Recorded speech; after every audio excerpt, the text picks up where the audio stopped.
Brought to you bye रजनीगंधा।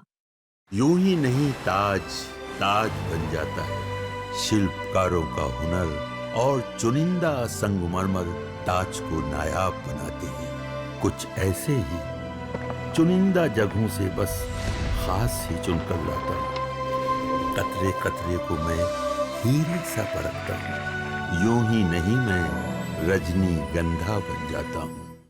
GST council की बैठक से इस बार एक बड़ा फैसला निकल करके सामने आया है, यानी 22 सितंबर से जीएसटी का स्ट्रक्चर और आसान हो जाएगा। अब आपके पास होंगे सिर्फ 2 टैक्स स्लैब, 5% और 18%। इस फैसले से सरकार पर 48,000 करोड़ रुपए के नुकसान की उम्मीद लगाई जा रही है, कयास लगाए जा रहे हैं, लेकिन आम आदमी को सीधा फायदा मिलने वाला है, क्योंकि रोजमर्रा की चीजें जैसे टूथपेस्ट, शैम्पू, साबुन, बिस्किट और प्रोसेस्ड फूड अब और सस्ते होने वाले हैं। यानी लोगों की जेब हल्की नहीं होगी और कंपनियों की बिक्री भी बढ़ जाएगी। तो कुल मिलाकर ये फैसला आम जनता और इंडस्ट्री दोनों के लिए विन विन सिचुएशन है। वित्त मंत्री निर्मला सीतारमण ने कहा कि यह फैसला सभी राज्यों ने मिलकर लिया है। हां, सरकार को इससे करीब 48,000 करोड़ रुपए का नुकसान होने की उम्मीद लगाई जा रही है, लेकिन फायदा यह है कि लोगों की जेब से कम पैसे जाएंगे और खपत यानी कि कंजम्पशन अब बढ़ जाएगा। अब आपको समझाते हैं कि इससे आखिर फायदा एग्जैक्टली होगा किनको।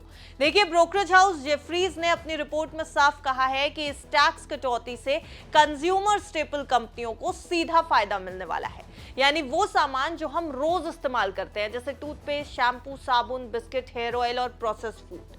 पहले इन पर 18% टैक्स लगता था, अब लगेगा सिर्फ 5% का टैक्स। इसका मतलब है प्रोडक्ट्स के दाम घटेंगे और जब चीजें सस्ती होंगी तो लोग ज्यादा खरीदेंगे और कंपनियों की सेल्स और वॉल्यूम बढ़ जाएगा।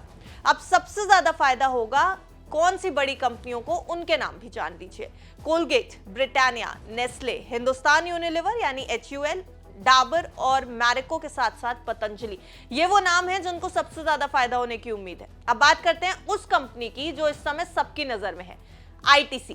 जेफरीज ने ITC पर बाय रेटिंग दी है। इस समय स्टॉक करीब 411 रुपए पर ट्रेड कर रहा है और इसका टारगेट प्राइस रखा गया है 535 रुपए, यानी यहां से 30% तक का अपसाइड। लेकिन सवाल उठता है कि आखिर ITC पर इतना भरोसा क्यों?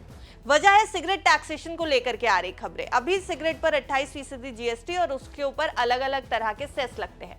अगर सरकार टैक्सेशन को बैलेंस करती है और ज्यादा बोझ नहीं डालती तो ITC के लिए ये एक बड़ी राहत होगी।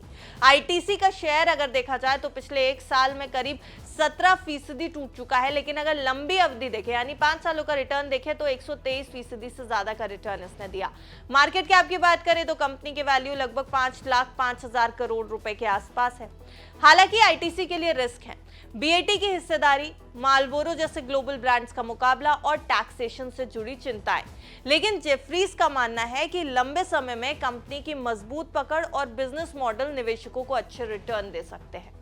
तो कुल मिलाकर अगर देखा जाए तो GST स्लैब कटौती से जहां आम लोगों को सस्ते प्रोडक्ट्स मिलेंगे, वहीं FMCG कंपनियों को सेल्स बढ़ाने का मौका मिलेगा। ITC जैसे बड़े स्टॉक्स में नई जान आ सकती है और ब्रोकरेज हाउस इसे एक मजबूत दांव मान रहे हैं। आपको क्या लगता है, ITC की इस खबर पर आपकी क्या कुछ राय है? क्या आपके हिसाब से भी ITC के स्टॉक प्राइस में हलचल हो सकती है? GST के इस रिफॉर्म को लेकर के क्या कुछ कहना है? अपनी राय जरूर दीजिएगा कमेंट सेक्शन में। वीडियो अच्छा लगा हो तो लाइक और शेयर कर दें और देखते रहें बस तक।